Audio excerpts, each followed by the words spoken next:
Sobat Pangan, kalian sudah tahu belum apa itu frozen food? Frozen food atau biasa dikenal dengan makanan beku telah menjadi pilihan mudah bagi siapa saja yang menginginkan makanan cepat saji di rumah, apalagi di situasi pandemi sekarang ini loh. Sobat Pangan sudah tahu belum?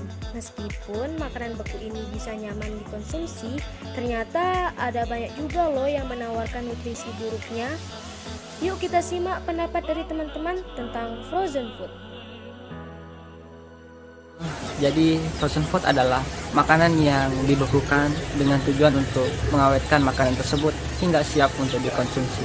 Mengenai frozen food atau makanan beku yang memiliki tujuan untuk mengawetkan makanan hingga siap dikonsumsi.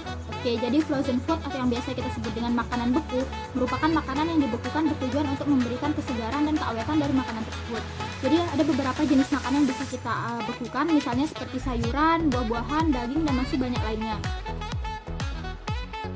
Menurut saya, mengkonsumsi frozen food tidak berbahaya apabila dikonsumsi tidak terlalu sering. Namun, apabila terlalu sering mengkonsumsi frozen food akan berakibat pada kesehatan. Frozen food aman atau tidak dimakan, menurut saya aman-aman saja.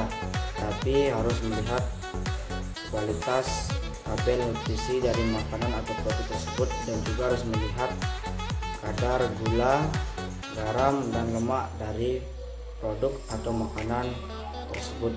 Dan untuk produk frozen food ini aman atau tidak dikonsumsi, menurut saya jika dikonsumsi secara berlebihan juga tidak akan bagus bagi tubuh, karena di dalam frozen food ini banyak mengandung lemak dan kalori yang jika dikonsumsi secara terus-menerus atau berlebihan akan berdampak bahaya kepada tubuh kita.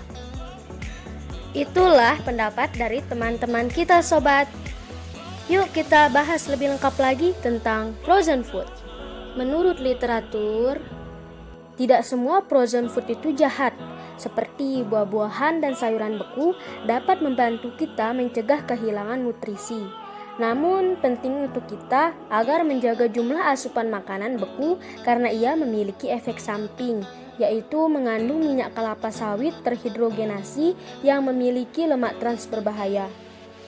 Tahukah Sobat Pangan, ada dampak negatif pada kesehatan jika mengkonsumsi frozen food secara berlebihan.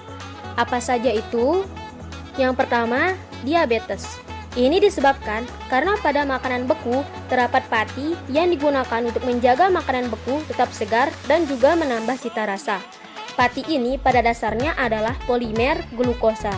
Tubuh mengubah glukosa ini menjadi gula. Gula yang berlebihan dapat meningkatkan risiko terkena diabetes. Kedua, penyakit jantung.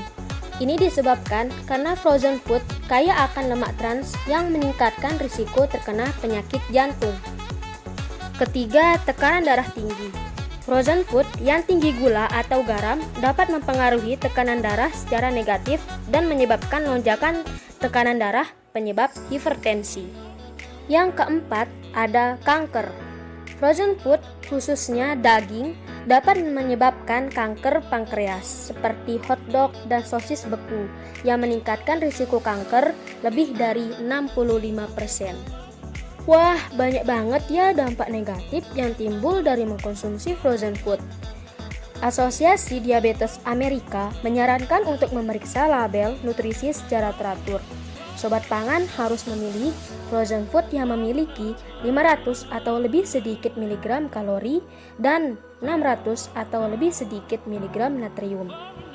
Jadi, carilah pilihan makanan beku yang memiliki biji-bijian utuh seperti pasta gandum atau nasi merah. Sekarang Sobat Pangan sudah lebih tahu kan tentang frozen food? Yuk kita sama-sama pintar dan bijak dalam memilih frozen food agar tidak ada dampak negatif yang kita dapatkan selama mengonsumsinya. Cukup sampai sini ya Sobat, pembahasan tentang frozen food. Sampai bertemu di instan berikutnya.